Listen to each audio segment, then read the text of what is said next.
Shalom, HaDavar next. Well, we're ready to start our next session of the First Regathering Modern Israel. This will be session 38. It'll be on page 319 of your notebook, page 319. So let's do a quick review regarding where we were when we finished up our last session. With a number of topics we covered. One, of course, was the death of Leah Rabin at age 72. She was laid to rest beside her husband. Here is the photograph of the marker of their graves. Leah Rabin's grave marked with the white stone, and Yitzhak Rabin marked with the dark stone.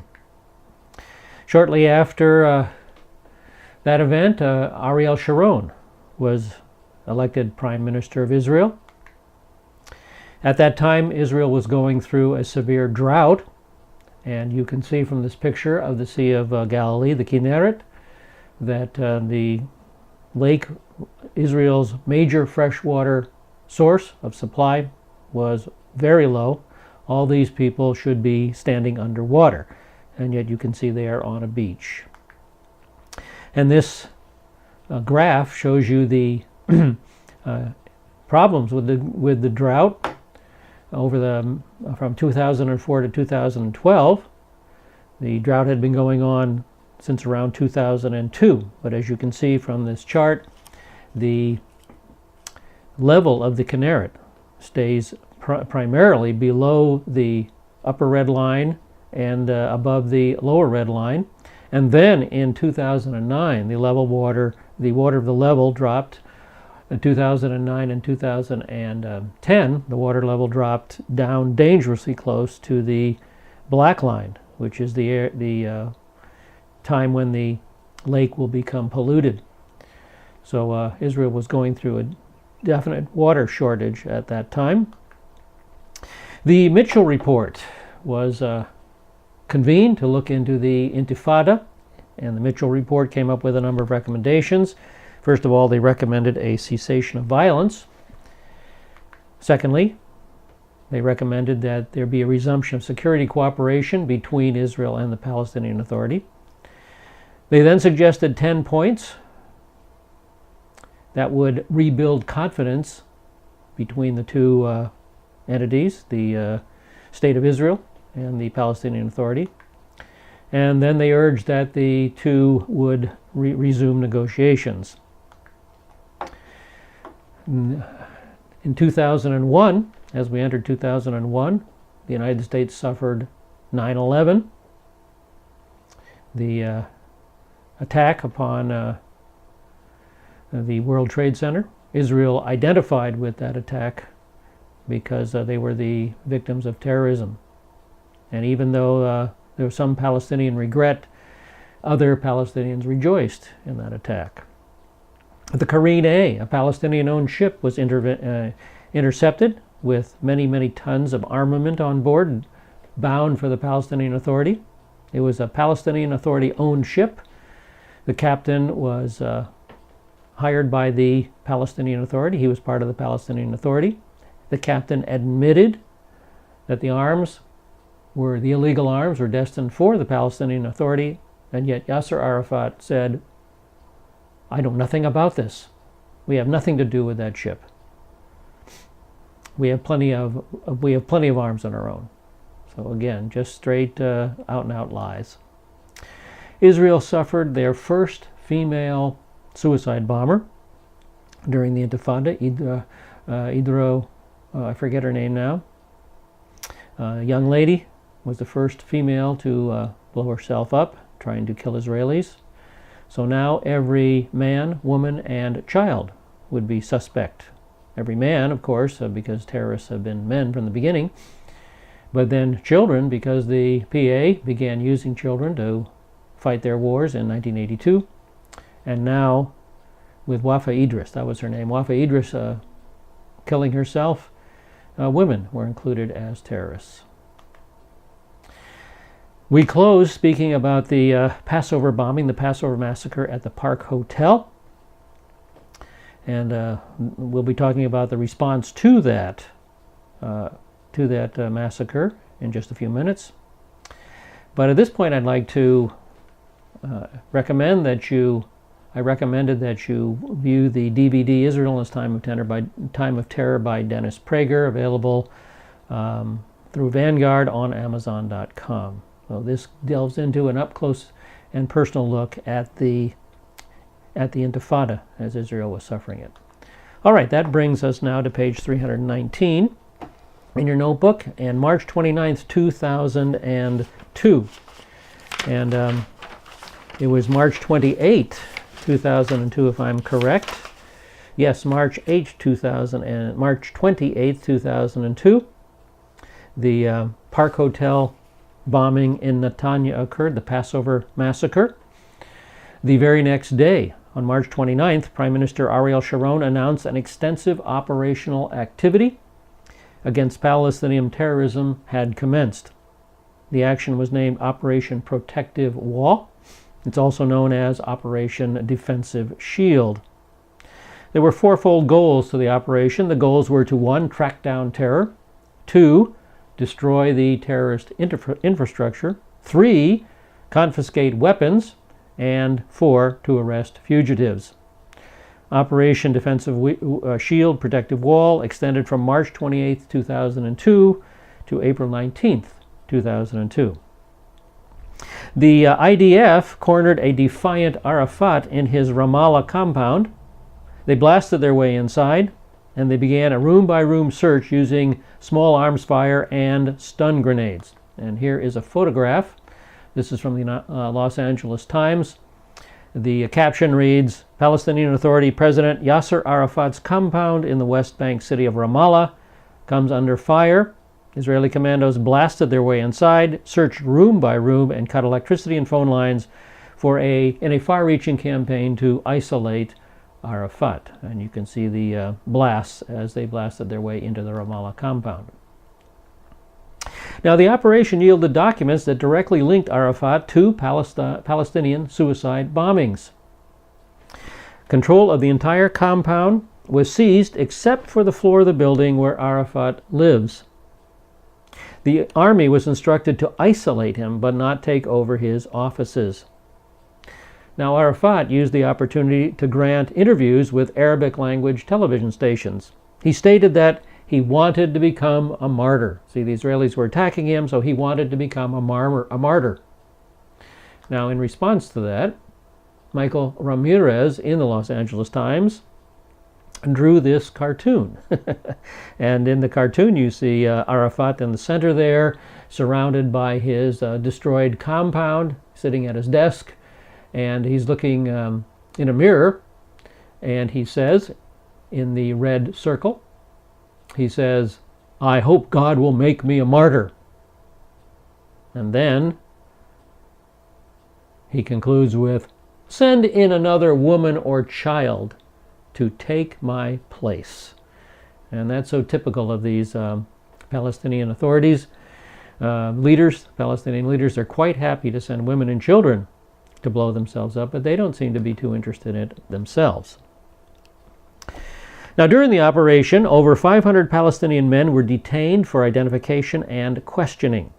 Large stores of weapons and arms were discovered in Arafat's compound and in Ramallah.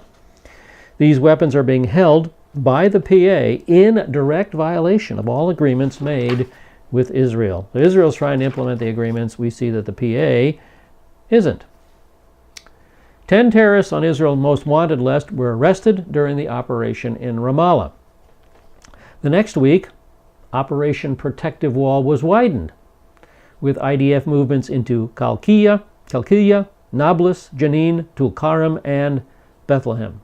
Now, here's a map of the West Bank, and let's go in for a close-up, and we'll see where Operation Protective Wall, how Operation Protective Wall expanded. First of all, here is Ramallah in the red circle. Ramallah is where Arafat's compound is. So the Operation Protective Wall began there with the isolating of Arafat. Expanded to Kalkiya on the western edge of the West Bank, Nablus in the center of the West Bank, Jenin to the north, Tulkarem again on the western edge, and to the south, Bethlehem. These were the key the key cities harboring terrorists during this time. And notice Bethlehem. Bethlehem used to be a Arab Christian city, but it rapidly became a hotbed for Islamic terrorism as they began to persecute the Christians and push them out. And last time I was in Bethlehem, they gave us the Arabs required we use an Arab bus, of course, and they gave us an armed escort to go to the Church of the Nativity. And that's when I said, enough of this, because Bethlehem has become a hotbed of Islamic terrorism. Now, during the entire Operation Protective Wall, 4,258 Palestinians were detained, 396 wanted suspects arrested. Prime Minister Sharon addressed the nation, and he said that Israel, quote, is at war on terror. We must fight against this terrorism, fight with no compromise, pull up these wild plants by the roots, smash their infrastructure, because there is no compromise with terrorism.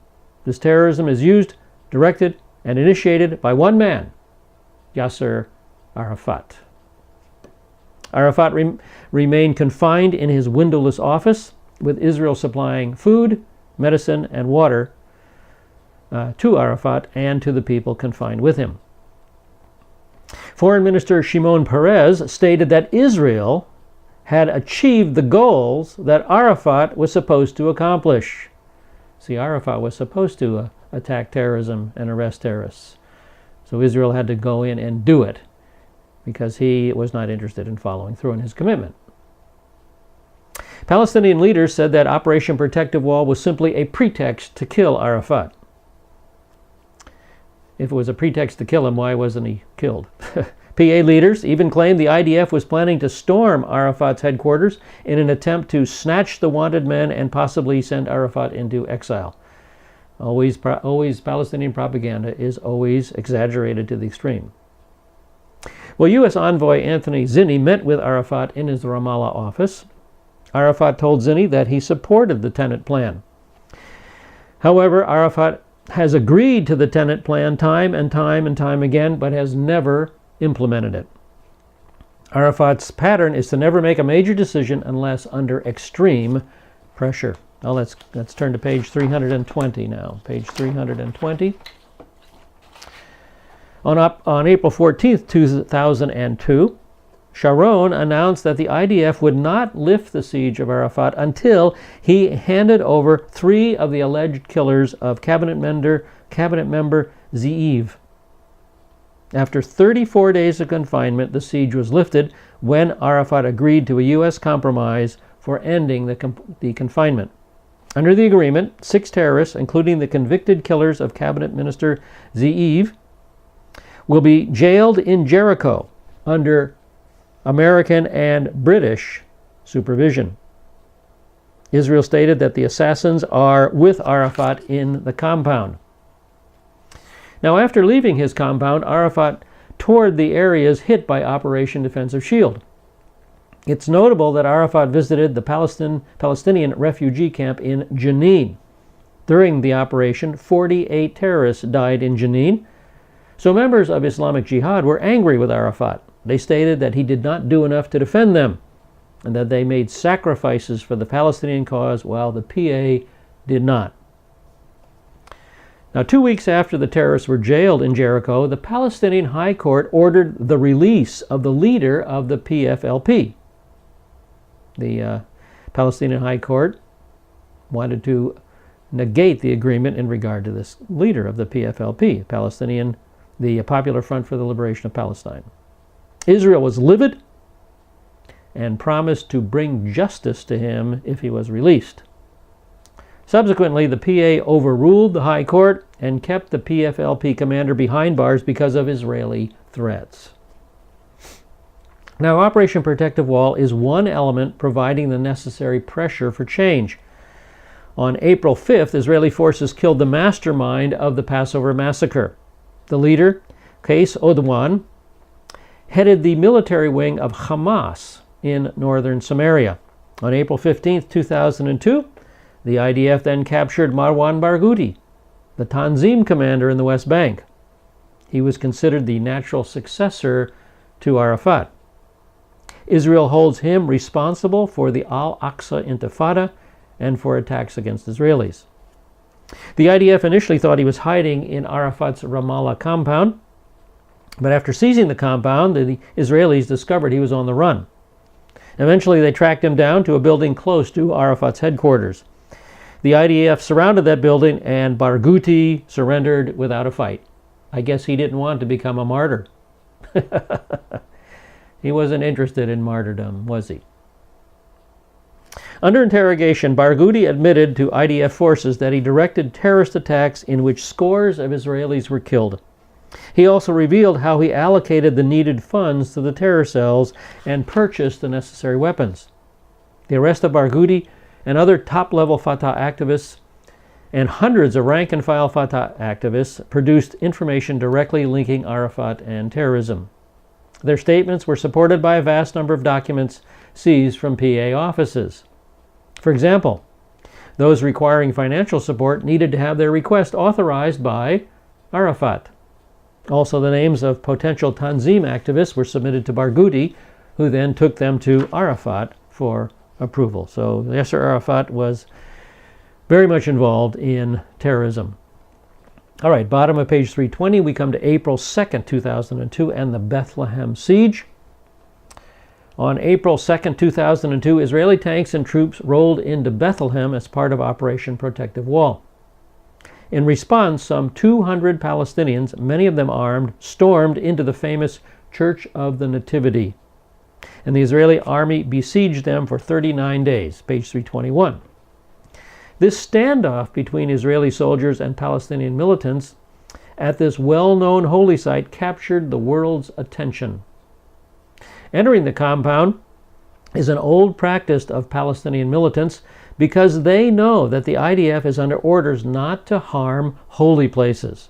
Places of worship are offered special protection in accordance with international law. This action by the terrorists is a direct violation of the Geneva Conventions to its additional protocols. Israel demanded that the militants either surrender or be tried in an Israeli military court or be expelled from the country forever. The siege was prolonged as various European countries refused to accept the terrorists. They didn't want them on their soil either. Eventually, 13 militants were exiled to Cyprus, 26 sent to the Gaza Strip. Residents of Bethlehem were relieved, stating that these men had imposed a 2-year reign of terror in the city that included rape, extortion, and executions. And of course, with Bethlehem being originally primarily an Arab Christian city, this was the way the Muslim fundamentalists were driving Arab Christians out of the city. Rape, extortion, and executions. All right, page 321. April 3rd, 2002, Jenin refugee camp invaded, Israel accused of a massacre.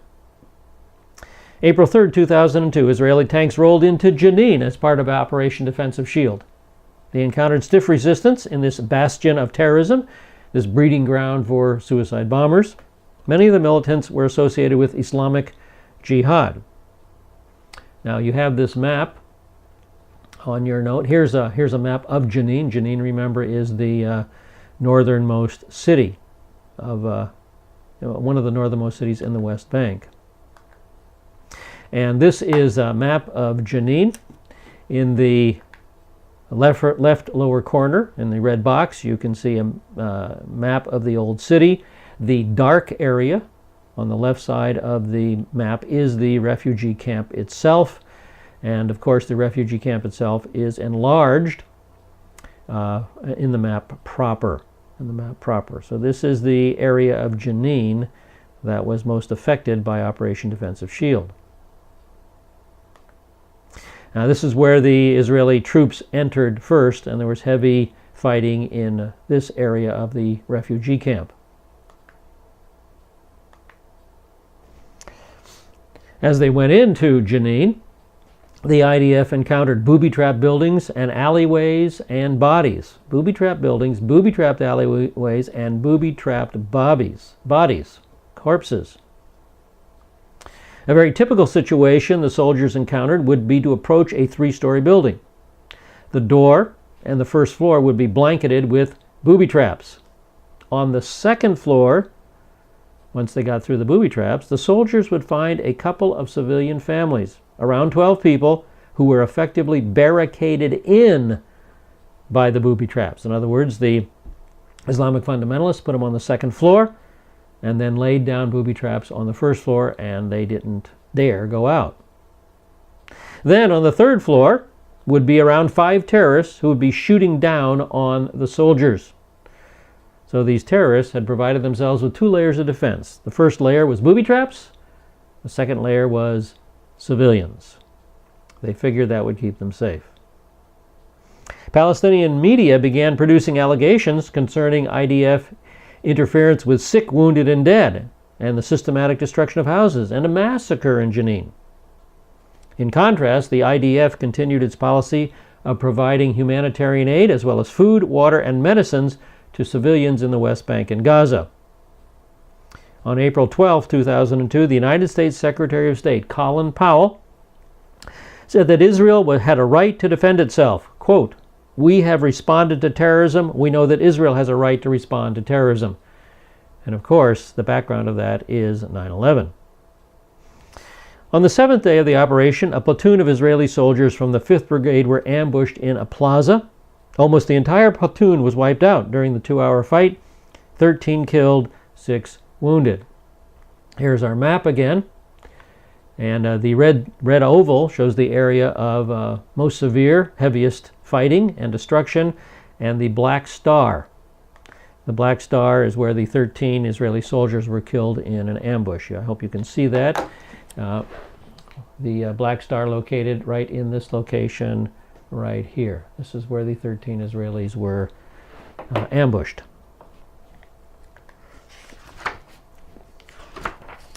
The ambush proved to the IDF that the militants holed up in the surrounding buildings could only be extracted with a great loss of life. And from that moment on, they changed their tactics. Foot patrols and house-to-house searches were discontinued. Instead, armored bulldozers were brought in and used to crush any home believed to be the source of enemy fire. And here's a photograph of the type of bulldozer that Israel used. A bulldozer that is covered with armor plating to keep the driver safe, and they would just bulldoze buildings to the ground. And here is a picture from the Los Angeles Times of the area of Jenin, of the refugee camp that suffered the most damage. And of course, not all the refugee camp looked like this, only a small portion of it, but you can see the bulldozers are quite effective at destroying the homes. And again, this is the area where the heaviest destruction occurred, right in this area here. Probably about a third of the refugee camp was involved in this kind of activity.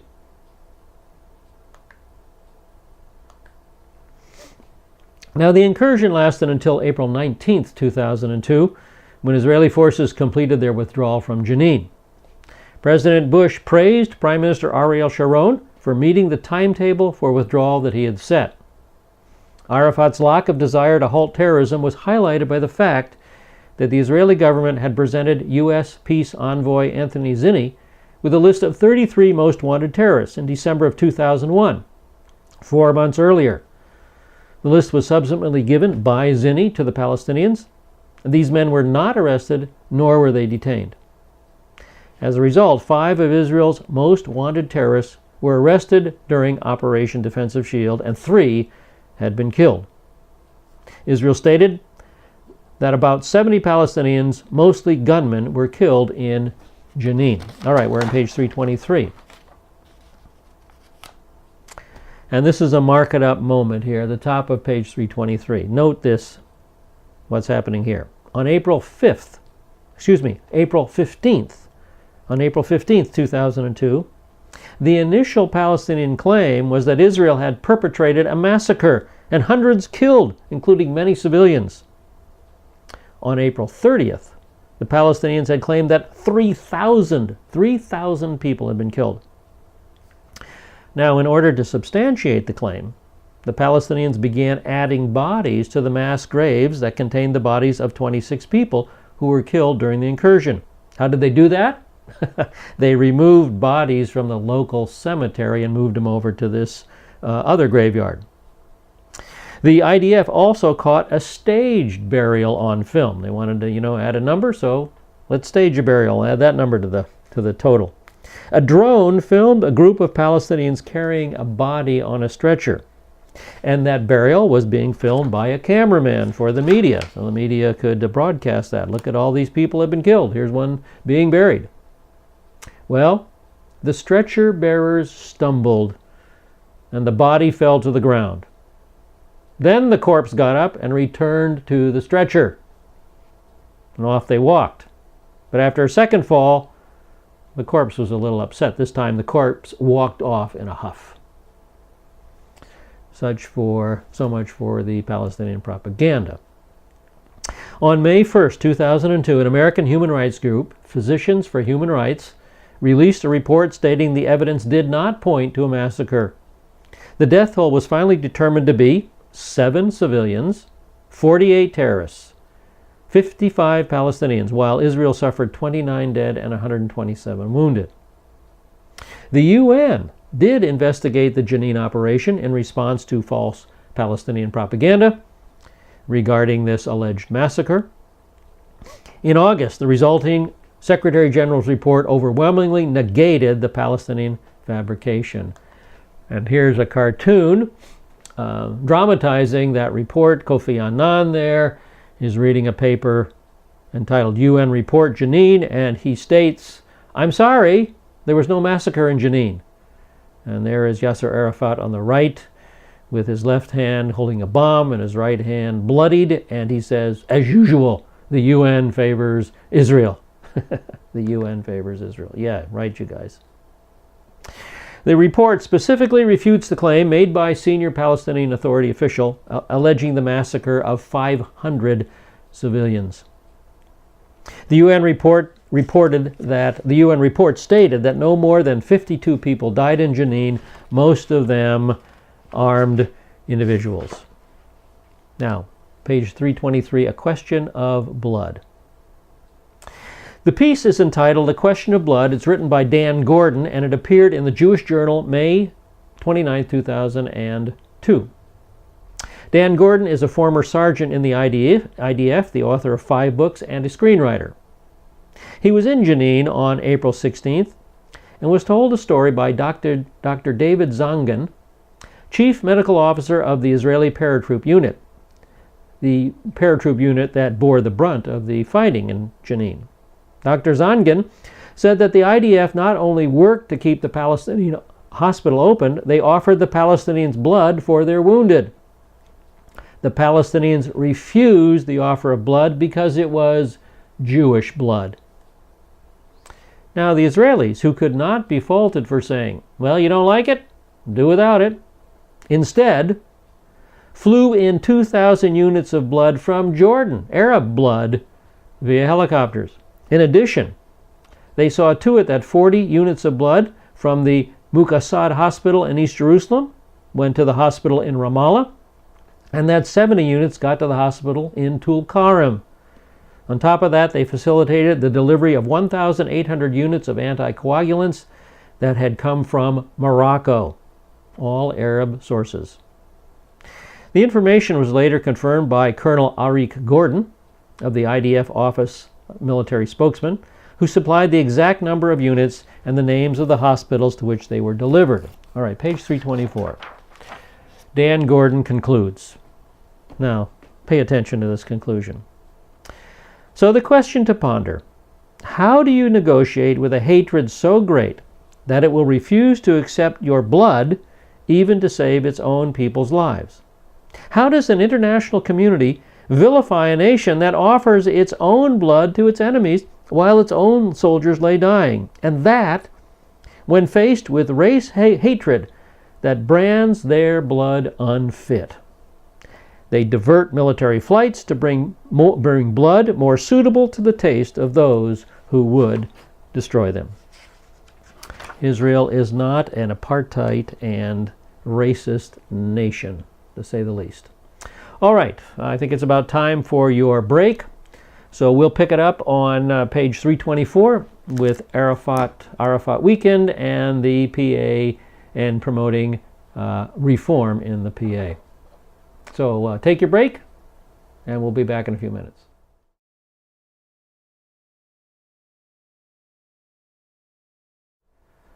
All righty, let's get back to where we were. We're picking up our class on page 324. At the top of the page there, the headline says, Arafat Weekend promotes PA reform.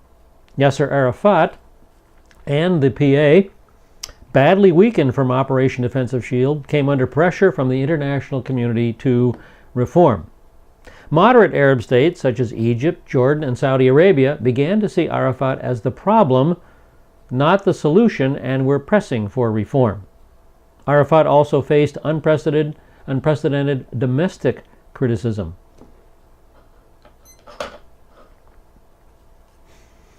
Operation Defensive Shield caused additional economic hardship for the Palestinian Arabs. Dissatisfaction with Arafat became more and more visible. Early in July, a significant demonstration occurred. The demonstration involved approximately 10,000 Palestinians. They demonstrated in Gaza, blaming the PA for the disastrous economic situation rather than Israel. Now that's a switch, isn't it? Blaming the PA rather than Israel for something. At one point, about 4,000 began marching toward Arafat's offices, but were stopped by the PA police. More and more PA officials began talking about lost opportunities and a normal life and a desire to change direction. Fatah demanded that Arafat appoint a prime minister to handle the day-to-day affairs of state. Arafat would remain the symbol of the Palestinian cause, but would no longer be the only one calling the shots. Accordingly, on Nakba Day 2002, he called for sweeping reforms in his government and for new elections. The new elections were scheduled for mid-January 2003. Well, in reality, his government reforms were less than sweeping. Arafat trimmed his cabinet from 32 ministers down to 21. Not much. Here's a cartoon that dramatizes that little shake-up in the government. Arafat shakes up the government. We have before. Before, the government is made up of 32 Arafat clones. The bottom picture is after. The government is now made up of 21 Arafat clones. Not a lot of difference. Well, two significant changes occurred. First of all, Arafat stepped down as interior minister. He appointed a new interior minister who will oversee Palestinian security forces, removing Jibril Rajoub from that position. A behind-the-scenes power struggle between Jibril Rajoub and Mohammed Dalan, the Gaza's security chief, appeared. A supporter of Rajoub's rival was beaten by 5 masked men outside his Ramallah house. Arafat's dismissal of Rajoub threw the PA into turmoil. Rajoub's 4,000 armed men refused to accept Rajoub's replacement. Page 325. In addition, the Palestinian police chief Ghazi al-Jabali in Gaza has decided to run against Arafat in the January election. The fact that a senior Palestinian is willing to run against Arafat is another indicator that Arafat's hold on power is slipping. All right, April 17, 2002, Israel's 54th Independence Day. And there's some statistics for Israel.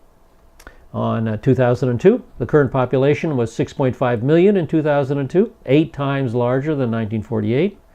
The Jewish population was 81% of the nation, 5.2 million. The Arab population was 19% of the nation, 1.2 million. 2.9 million, almost 3 million immigrants had come in since 1948. And Israel in 2002 accounted for 37% of the worldwide Jewish population. The U.S. At that time was still the largest center for the Jewish population in the world at 40% of the worldwide Jewish population. All right, June 17th, 2002, the 34th Zionist Congress in Jerusalem. As the 34th Zionist Congress gathered, a poll indicates that the majority of Palestinians favor the destruction of the State of Israel. 51% said that the result of the conflict should be the liberating of all historic Palestine. 71% supported terrorist attacks against civilians, and 48% supported attacks against Israel. So even though it was only the 34th Zionist Congress, we still have tremendous opposition against Israel. Israel begins building security fence. Israel decided to build a 217-mile fence designed to shield it from suicide bombers. And here is the 2003 status of the fence, the security fence. The security fence, the red, operates here. The security fence is pretty much finished in the northern part of the West Bank at this time. Comes down to this area. The blue area that I'm now starting is the approved path of the wall. The wall will continue through here. It is finished in this area, and the approved path comes, of course, all the way down. And the yellow area, of course, is Palestinian-controlled territory. So the separation wall was just underway, with a small part of it under construction to the north. That was the most important area to build the security fence. In 2011, the fence had moved along quite a bit. Of course, it was finished now in the north. You can see the red line here of the security fence, and now it comes all the way down to this area, to Jerusalem, and then from Jerusalem it is completed. There's a few areas here that's not completed. It's completed all the way down, rounding the southern tip of the West Bank. So by 2011, the security fence was just about completed. Now, Arafat rejected the fence, calling it fascist and apartheid. The fence is meant to provide security, not form a border. It will consist of fences, walls, ditches, patrol roads, and electronic surveillance devices. Here's a picture of a typical area of the fence. The vast majority of the fence, I think a good 90% of it, is a barbed wire chain link fence. Now here in Bethlehem, you can see the small portion of the fence, and and it only is a small portion, that is made up of very high concrete walls. And of course, that is the pictures you always see in the media of the fence, making it appear as though the Palestinians are behind something like the Berlin Wall. It's a nice propaganda piece, because the Palestinians make drawings all over it and write messages all over it, and make it seem like Israel is truly an apartheid state. But that's not the reason for the high concrete barrier, located in only specific areas, a small number of specific areas in the whole security fence operation. Notice that this very high wall runs right along a road. Notice the road runs along the base of it, and on the other side of the wall are high buildings. Now, that's important, because this is the purpose for the concrete barriers. It is to protect people, Israelis, driving along the road from snipers. So you see in this diagram, the sniper, the cars will drive in the shadow of the concrete wall, in the bullet shadow. The bullets cannot touch them. So it's to create a bullet shadow of safety and security for the Israelis. And again, now as you can see, again, we're back to the original picture. You can see how snipers would want to climb up on those buildings and fire down on the road, but because the road protects the cars driving on it, it makes for us a good security barrier. That's the purpose for this barrier. Now here is the way most of the security fence is put together. Like 90% of it is a wall. A wall is a chain link fence. You see on one side, you have on the left side is the west bank, and there's a ditch to prevent the vehicles from crashing into the fence. Then there's a patrol road. Then there's the fence itself with intrusion detection devices attached to it. Then there's an intrusion tracking dirt road. That dirt road is soft dirt that is smoothed every day. And if someone climbs the fence, because it is just a chain link fence, they have to walk across this soft sand road, and that leaves deep tracks. It's very obvious that they have crossed the chain link fence. Then there's a patrol road for the Israeli patrols, and they drive along the patrol route looking for evidence of someone climbing over the barrier. And then there is another intrusion tracking dirt road on the right.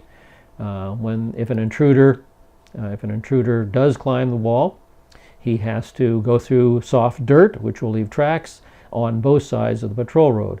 And once those tracks are spotted, the hunt is on. The hunt is on. So it's a very effective way of spotting intruders and going after them. But remember, a good 90% or more of the security fence is indeed a chain link fence. It is not concrete barriers. In fact, here's a picture of some of the barbed wire that makes up that security fence. It's a chain link and barbed wire. But of course, you can't draw cartoons and write slogans on barbed wire, can you? Alrighty. The fence will cost $200 million. It's expected to be completed in less than a year. So this is, where are we at now? We're in 2002. Well, it took longer than that to construct it. The United States also criticized the decision.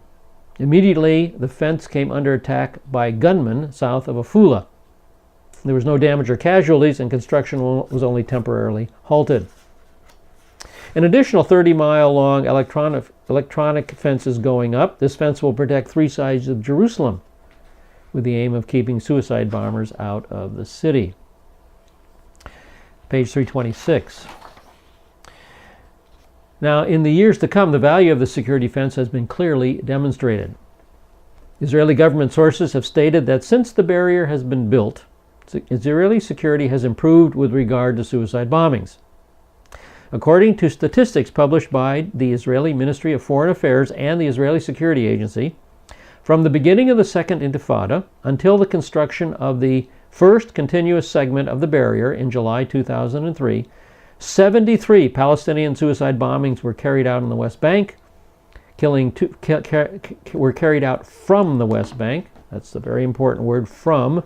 The suicide bombers came from the West Bank, 73 of them. They killed 293 Israelis and injured over 1,900. However, between August 2003 and the end of 2006, 2.5 years, only 12 attacks were carried out that were based in the West Bank.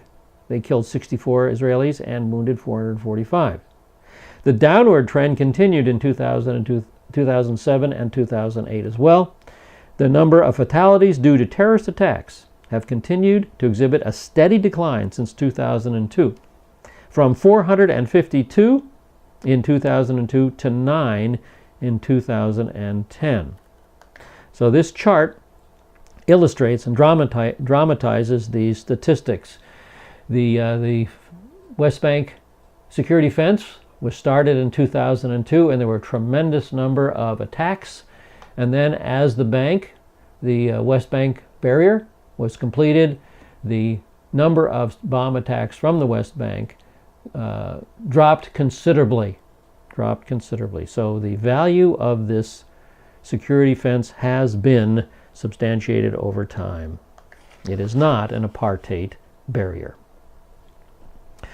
All right, June 24th, in the middle of 2002, Operation Determined Path. In mid-June, a wave of suicide attacks killed 30 Israelis. In response, Israel launched a new operation dubbed Determined Path. Coordinated with Operation Determined Path came a significant change in Israeli strategy. The two came together, strategy change and Determined Path. Israel will now respond to acts of terror by capturing PA territory. The territory will be held as long as terror continues, and more attacks will lead to Israel taking more territory. Now, the change was not without criticism. A long-term reoccupation of territory means Israel becomes responsible for everything from health to sewage. And such a responsibility would pose an incredible burden upon Israel. Yasser Arafat fruitlessly called for an end to terror attacks and asked that President Bush implement the end of the Madrid conference. The remarks were not made on TV or radio, and so they had limited exposure. Arafat also announced that he was willing to accept the December 2000 Camp David Clinton peace plan, in which 95% of the West Bank was offered to the PA. See, so now he's all ready to accept that offer, something that he refused back in 2000. In addition, the PA announced that presidential and parliamentary elections would be held in mid-January 2003. Folks, they never happened. Instead of a warm welcome for his turnabout, President Bush urged the Palestinians to replace Yasser Arafat and adopt a practicing democracy leading to an independent state in 3 years. So what Bush did, President Bush replaced the land for peace doctrine of the last 35 years with a democracy for statehood doctrine. Kind of a different carrot being handed out. President Bush's statement was flatly rejected by the Palestinian leadership. They didn't want, Yasser Arafat did not want to be replaced. Yasser Arafat even denied that he was the man in question. You know, President Bush is not talking about me. I should not be replaced. He has no shame, doesn't he? Or he had no shame, did he? Just he would lie like a rug. The Arab world reacted with official silences from governments and expressions of outrage from the Arab media. Page 327. July 2000, the founder of Hamas's military wing is assassinated. An Israeli warplane fired a missile that flattened a Gaza City apartment building, killing Salah Shahadeh, the founder and top commander of the Hamas military wing. The wing, known as the Izzadin al-Qassam, has carried out the largest number of suicide attacks against Israelis of the Al-Aqsa Intifada. Israeli security forces describe Shahadeh as a deeply religious man, a fervent supporter of suicide bombings, and a possible successor to Ahmed Yassin, who was leading Hamas at that time. Deeply religious.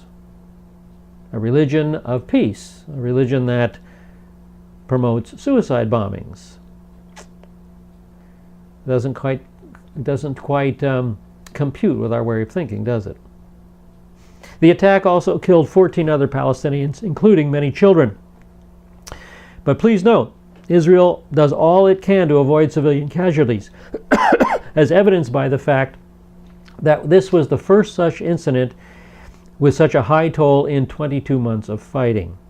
In contrast to Palestinian attitudes, the Israeli army immediately opened an investigation to find out what went wrong. The operation was approved only after intelligence information indicated that no civilians were in the area. So it was a tragic mistake, collateral damage from this attack. Had the intelligence information been correct, the attack never would have occurred. September 2002, Israel is winning the Al-Aqsa Intifada. By September 2002, the momentum of the Al-Aqsa Intifada had turned to Israel's favor.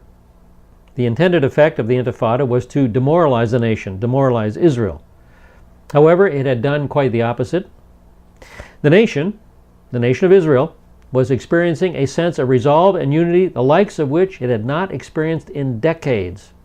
In contrast, the Palestinians' own violence was causing them to suffer, to lose ground, and to have doubts for three reasons. Number one, Palestinian impoverishment. Huge economic losses had been suffered, with unemployment variously estimated between 40 and 70%. Secondly, there was Palestinian depression. The violence ended normal life in the West Bank and Gaza. Hospitals were closed, transportation barely moved, schools were shut. Life had ground to a halt. And third, there was Palestinian recruitment woes. Israeli terrorism countermeasures are effective. Less and less people are being recruited as suicide bombers. Terrorism is not working. It takes a toll on the Palestinians without having its intended effect on Israel. So at this point in time, 2002, September, support for Yasser Arafat had fallen to a record low. Only 34% support him. Only one-third of the Palestinians supported him at that time. Former supporters held him responsible for the state of chaos and corruption found in the West Bank and in the Gaza Strip. Arafat's biggest blow came when the Palestinian cabinet resigned, refusing to endorse Arafat's cabinet as inefficient and corrupt. Jabril Rajoub, the fired security chief, was particularly vocal with his criticisms. Severe criticism focused on Arafat's personal wealth, estimated at $1.3 billion. Okay, did you hear me right? Not M, not million dollars, 1.3 B, $1.3 billion. And that is, all of that has come from the West in its attempt to support the Palestinians financially. Page 328. Israeli sources state that in July, Arafat transferred $5 million to his wife in Paris. Notice the wife who had so stridently said that she was a Palestinian patriot doesn't live in Ramallah, doesn't live in the West Bank, doesn't live in Gaza. She lives in Paris with a paltry $5 million to help her to barely get along. The $5 million, the funds were provided by Saudi Arabia for assistance to Palestinian people. Apparently only one Palestinian person was assisted by the $5 million, Arafat's wife. Other leading Palestinians have transferred tens of millions to private bank accounts abroad, as fears grow that the PA would collapse. The second-ranking PA official, Abu Mazen, channeled $70 million in PA funds to European banks through his brother. Who is Abu Mazen, you guys? Well, here he is. Abu Mazen, also known as Mahmoud Abbas. This is the number two man. The number two man in the Palestinian Authority. He transferred $70 million to European banks through his brother. He's no different than Yasser Arafat. Reports of these transfers have been reported in Arabic newspapers as well. However, after a 6-week lull in homicide bombings, a tribute to the effective Israeli countermeasures, 2 terrorists struck in northern Israel and in Tel Aviv.